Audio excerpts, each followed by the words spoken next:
aí pessoal, beleza? Sou o Jean Lobato. Eu sou o Rafael Pavanello. E nós já tá na segunda semana da reforma, hein? É isso aí. Você que está chegando agora, nós demos uma pausa aí nas nossas apresentações de sistemática e Bíblia de estudo, né, gente? E vamos fazer uns vídeos comemorativos da reforma protestante, né? Afinal, nós estamos em outubro. Sim. Em outubro aí, dia 31, se comemora o Halloween, Né? mas também a reforma protestante. E se não fosse a reforma protestante, nós não tava apresentando aqueles livros para vocês. Exatamente. Então é como importante. Na semana passada nós apresentamos para vocês a Teologia dos Reformadores. Isso. É um livro essencial para quem quer entender a questão da reforma, baseada aí na visão de cada reformador, Isso. pelo menos dos mais importantes reformadores, né, que nós temos. E hoje a gente vai trazer um livro para vocês que vai falar um pouquinho da história da reforma. Isso aí. O autor desse livro aqui é Carter Lindbergh. É um dos livros muito indicados, cara, Sim. para esse assunto. É verdade. Eu me lembro de ter assistido um vídeo do Bibo falando que no seminário que ele fez, né, ele até chamou de Limberzinho, uma coisa assim. No seminário que ele fazia já era esse livro que usavam para falar da história da reforma, de tão bom conteúdo que era. E tem uma coisa, o livro é muito bonitão. É verdade. Então pessoal, vou mostrar para vocês um pouquinho mais sobre eles, né? Vocês podem ver, o livro é bem colorido, capa dura. Não é tão grande. Não é tão grande, ele é fino, ó. Mas é um livro muito bonito, né? Tem um selo aqui, ó, de 500 anos da reforma. É bem legal esse livro aqui e vou mostrar melhor para vocês aqui na outra câmera. Pode ver que é bem legal, bem bonita mesmo, ó. Tem uma foto aqui representando o momento daquela época, né? Pode ser uma representação de Lutero aqui, parece. História da reforma, Carter Lindbergh, né? Um dos acontecimentos mais importantes da história é uma narrativa clara e envolvente, né? O livro ele é bem colorido mesmo, assim, ó. E as capinhas e as folhas são amarelas. Ele é editado pela Thomas Nelson Brasil, né? Sua tradução, ele é um livro de fora, não foi escrito aqui no Brasil. Então, pessoal, esse aqui é um livro que foi lançado em 2017, um pouquinho antes da reforma, né? Comemorando os 500 anos. E vamos mostrar um pouquinho mais aqui do seu sumário, que ele tem muita informação, né? Pessoal, nós não vai conseguir ler todos os títulos e subtítulos, porque tem muita informação. Então você dá aquela pausa no vídeo e você consegue ler tudo. Aqui ele vai trazer, como todo livro, né, algumas informações aí para guiar a sua leitura, né? Lista de figuras, prefácios, aí, tanto da segunda edição quanto da primeira, que é a edição original, e algumas abreviaturas, que é importante. Sim. Porque às vezes trazem aí a abreviatura do nome dos reformadores, de livros, é bom então de saber. Bíblia, né? Então você não sabe, você tem que procurar lá mesmo. Aqui então, primeiro ele começa falando um pouquinho sobre a história, né, a historiografia e a interpretação das reformas, onde ele vai falar um pouquinho sobre a questão da reforma magisterial, da reforma radical. Falamos um pouquinho disso também no livro da semana passada, né? Sim. Aqui no capítulo 2 ele vai trazer um pouquinho sobre o fim da Idade Média, né? Que é um precursor aqui para entrar na reforma protestante. Sim. Né? E o legal é que a questão de marcar eras, né? O fim da Idade Média, ela termina na reforma, né? Então assim, a reforma foi o pontapé para sair da Idade Média, né? Então isso é bem legal também, tipo um marco histórico, né? Eles associam o fim da Idade Média com a queda de Constantinopla, né? Sim. Quando ali finalmente, então, agora vai entrar essa época aqui, mais ou menos aqui, ó, 1483, quando nasce Martinho Lutero.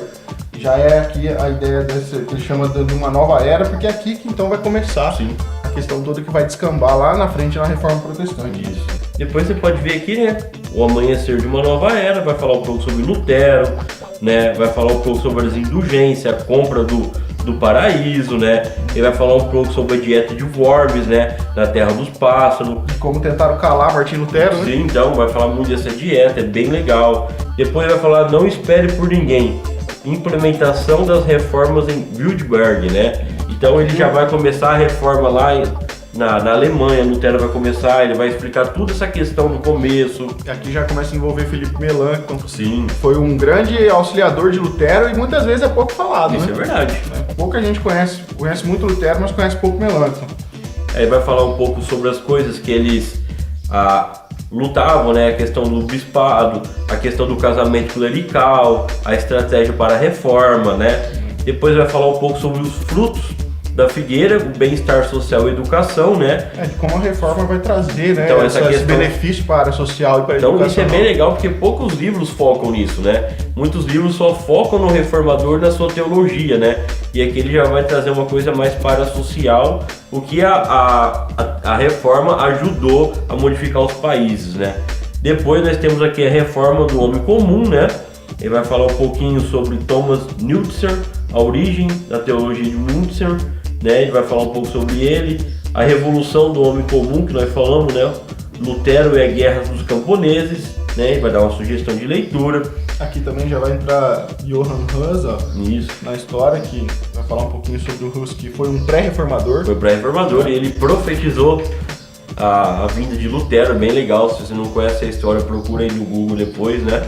A conexão suíça, Zwinglio é a reforma em Zurique, né? Vai falar um pouco sobre Zwinglio, sobre a sua reforma na Suíça, que ele estava tentando reformar o país também, né? Depois, ovelhas contra pastores, as reformas radicais, né?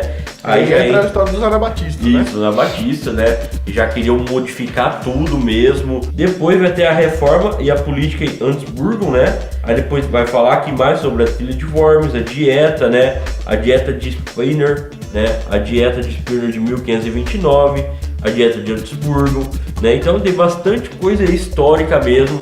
São coisas importantes que muitas vezes os livros de reforma não trazem esses assuntos, porque só quer falar da teologia do reformador, né? Depois aqui, no capítulo 10, ele já vai entrar aqui na reforma em Genebra, que aqui já vai entrar um pouquinho a história de João Calvino, né, de como Calvino estava passeando por Genebra, aí, como que é o nome? Guilherme Farel tromba com ele e aí faz uma espécie de uma profecia. Sim. Lá, Calvino fica assustado. Ele fica lá. Acaba ficando em Genebra e aí vai construir toda a história. Funciona duas vezes, né? Duas vezes. E depois Calvino é expulso, Guilherme Farel vai voltar, Calvino não quer e ele vai...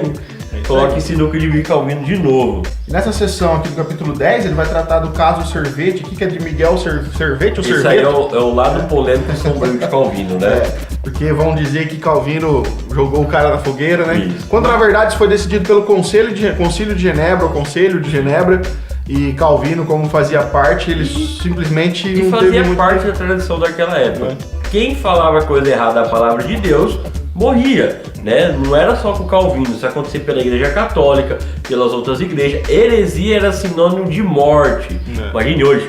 Então essa é uma história mal contada. Sim. Né, de uma parte da vida de Calvino, então é bom você ter essa informação. Coloca as vidas do cara na mão de Calvino, mas não era dele a culpa.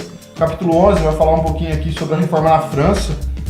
Aqui também já a influência de Calvino também, como Calvino influenciou a reforma que chegou até... Isso é bem legal, que eu estava esses dias estudando. A França ela tem um problema tão grande ainda hoje, porque a França nunca conseguiu ter uma reforma. A Igreja Católica era tão forte dentro da França, que até hoje eles sofrem por causa disso. O resto dos outros países, né, que a questão tanto da Suíça, que é considerado o melhor país do mundo, a Alemanha, a Inglaterra, são países que decolaram economicamente, socialmente, né? E a França ficou um pouco atrasada por causa desse critério também da reforma não conseguir ter entrado lá dentro, né?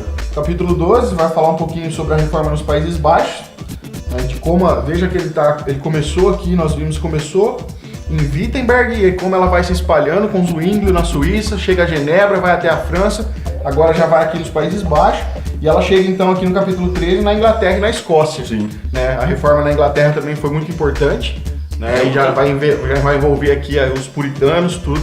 A reforma na Escócia com John Knox, né, que vai ser o pai do presbiterianismo, sabe? Coisas importantíssimas que nós temos hoje, tudo dessa época. E o legal é você ver realmente eles reformaram o país. Sim. A Inglaterra é protestante, Escócia é protestante, Irlândia é protestante, né? Eles conseguiram algo incrível. Quando era para ser algo mais focado, né? Parece que a coisa tomou uma dimensão muito grande. John Knox, vamos colocar, não falar que ele foi tão bom assim, mas ele foi tão... Ele pensou tão bem na questão da reforma que ele virou figurinha. Quem era católico era perseguido dentro da Escócia. Era o contrário do que em outros países. Se você era protestante, você podia morrer, né? Lá não, lá quem era católico podia morrer e era caçado por isso, por causa de heresia. Então ele trocou a figurinha dentro da Escócia. E muitas pessoas não sabem dessas histórias, né? Isso. E aí, com todo esse advento da reforma, vem então a contra-reforma.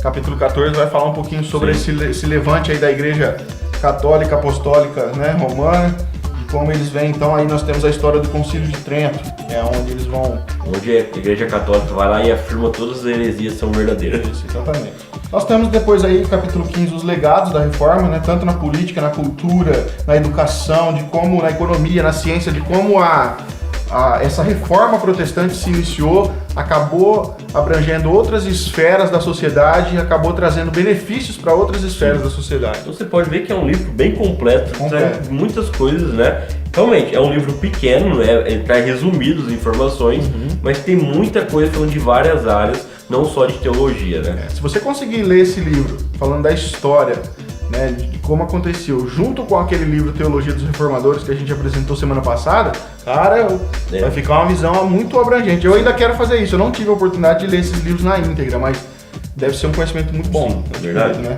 E aí, no final, temos aí genealogias, mapas, um glossário e um apêndice, né, trazendo aí algumas informações adicionais, termina com a bibliografia.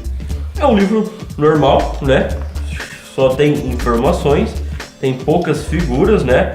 Eles são divididos por subtemas, como vocês viram lá, né?